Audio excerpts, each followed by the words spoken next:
Jamii imeshauriwa kutumia fursa ya urahisishwaji wa taka katika kuanzisha miradi mbalimbali itakayowasaidia kuondokana na changamoto za kiuchumi, kwani taka hizo ni malighafi inayoweza kutumika kwa matumizi mengine. Wito huu umetolewa jijini Dar es Salaam na mkurugenzi msaidizi wa idara mazingira ofisi ya makamu wa rais Thomas Chali wakati akizungumza na waandishi wa habari katika kilele cha siku ya mazingira duniani iliyofanyika katika jiji la Dar es Salaam, ambayo pia imeambatana na usafi wa mazingira katika fukwe ya Coco Beach. Leo taasisi mbalimbali zikiongozwa na taasisi ya UDEFO, CRS, UN na mashirika mengine yaliamua kufanya shughuli hii ya kielelezo, wanasema iconic activity ya ukusanyaji wa taka. Taka ni moja ya changamoto ambayo inaleta changamoto kubwa sana katika maeneo mbalimbali duniani. Taka zinazalishwa kwa wingi kutokana na kuendelea kuwa na wingi wa watu, lakini kuongezeka kwa sayansi na teknolojia na kubadilika kwa mfumo wa maisha ya kisasa. Watu wa mijini tunanunua vitu vingi sana, tunazalisha taka kwa wingi kuliko watu wa vijijini. Sasa taka hizi inabidi pia tuzihudumie ili zisiweze kuzagaa mtaani kama ambavyo tumeona hapa. Na tunasema kwa kiasi kikubwa zaidi ya 70% ya taka zinazozalishwa ni taka oza. Kwa hiyo zinaweka fursa ya kuweza kurejelezeka. Lakini ni 5 mpaka 10 tu peke yake ya taka ambazo zinazoweza kurejelezwa ndio zinarejelezwa. Kwa hiyo bado kiwango cha urejelezaji ni mdogo. Taka pia ni malighafi ambayo inaweza ikatumika kwa ajili ya kuzalisha vitu vingine. Na dhana hiyo imejikita katika kitu kinaitwa PTR, yani punguza, tumia tena, rejeleza. Yani pale ambapo unaweza kupunguza kuleta vitu ambavyo uhitaji, punguza. Pale ambapo inapowezekana basi tumia tena. Ikiwezekana ulichokitumia kama kinarejelezeka basi ukirejeleze. Kwa hiyo hivyo.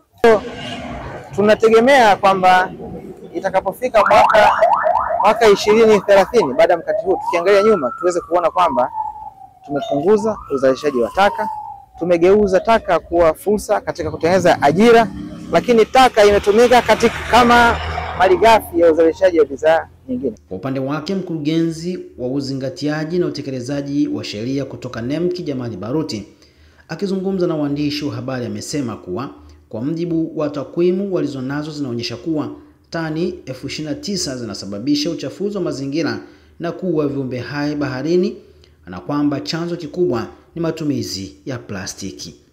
Swala la uchafuzi wa plastiki ni swala changamoto ya kidunia ambayo sasa hivi limekuwa ni swala la changamoto ya kiafya, kimazingira pamoja na kiuchumi. Kama tunavyoona kwamba taka hizi za plastiki zinakaa muda mrefu sana kwenye mazingira, karibu miaka 500 kabla hazijaoza. Na tafiti ambazo zimefanyika mwaka 2018 zilionyesha kwamba kulikuwepo na uzalishaji wa tani za plastiki karibu 325,000. Na kati ya hizo taka karibu tani 29,000 zilikuwa zimeingia kwenye maeneo ya maji, kwenye maziwa ya mito, maziwa na bahari. Sasa plastiki hizi kwa kiwango kikubwa zinachangia sana uchafuzi wa mazingira. Kwanza kuharibu maeneo yale ambayo ni mazalia ya samaki, lakini vile vile zinachangia kabisa katika kuua wanyama wa baharini, kwa mfano kobe au kunaweza kasa, lakini inaua kwa mfano nyangumi. Na vile vile sasa hivi kuna changamoto kubwa kabisa kwamba zile plastiki zinavunjika katika vipande vidogo kiasi kwamba sasa zinaingia kwenye mifumo ya ekolojia, inaingia kwenye samaki, na mtu anapokula zile samaki, ile changamoto plastiki ndogo nazo zinaingia kwenye mwili. Nao Clara Makenya, mkuu wa shirika la UNEP nchini Tanzania, na Sara Pima ambaye ni mkurugenzi wa asasi ya kiraia ya UDEFO wamesema lengo la kuandaa maadhimisho ya siku ya mazingira duniani ni ili kutoa elimu na kushauri jamii juu ya kuzingatia sheria, taratibu na kanuni za utunzaji wa mazingira, huku wakishauri serikali kuzingatia suala la takwimu ili kuwepo na maamuzi sahihi juu ya kukabiliana na changamoto ya matumizi ya plastiki hapa nchini. Kwa pamoja tunataka kuleta picha ya kwamba kupambana na taka, kuleta suluhisho la changamoto za kimazingira ni jukumu la wadau tofauti kwenye level tofauti, kuanzia kwa watunga sheria kule juu, wasimamizi na wale sasa ambao wanashiriki katika aidha kutii sheria au kusimamiwa kwa habari ya kufanya yaliyo sahihi katika jamii. Tanzania imeweka sheria, imeweka mipango mikakati ya jinsi ya kupambana na taka ngumu na taka za plastiki pia. Kwa kuna mipango mikakati ambayo imewekwa.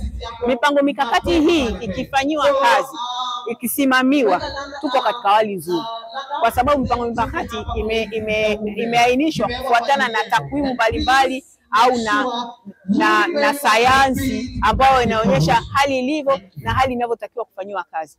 Kwa hiyo mipango mikakati ikifanywa kazi, mimi msemo wangu ni huu mmoja kwamba mipango mikakati, sheria na sera zikifanywa kazi, tuko vizuri sana kama Tanzania. UDEFO katika kushirikiana na wadau mbalimbali kuandaa hii maazimisho haya, sisi tumelenga hasa hususan kwenye masuala ya kuendeleza fursa hususan kwa vijana katika mnyororo mzima wa uchumi rejeshi, lakini pia wa urejeleshaji, lakini kutumia tena taka.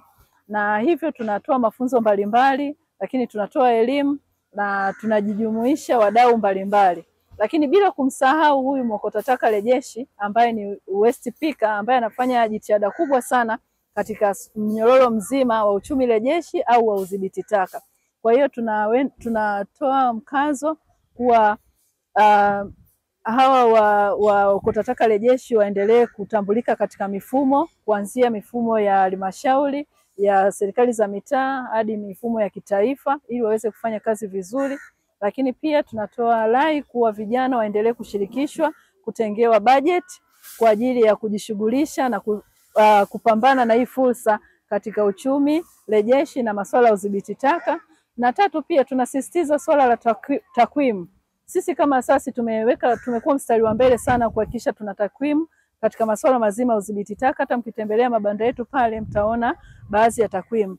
Lakini hatuwezi tukafanya maamuzi ambayo ni sahihi kama hatuna takwimu ambazo ni sahihi. Tuwe na mbinu sahihi ya kupata takwimu sahihi ili tuweze kuwa na maamuzi mazuri kutokana na ngazi tofauti.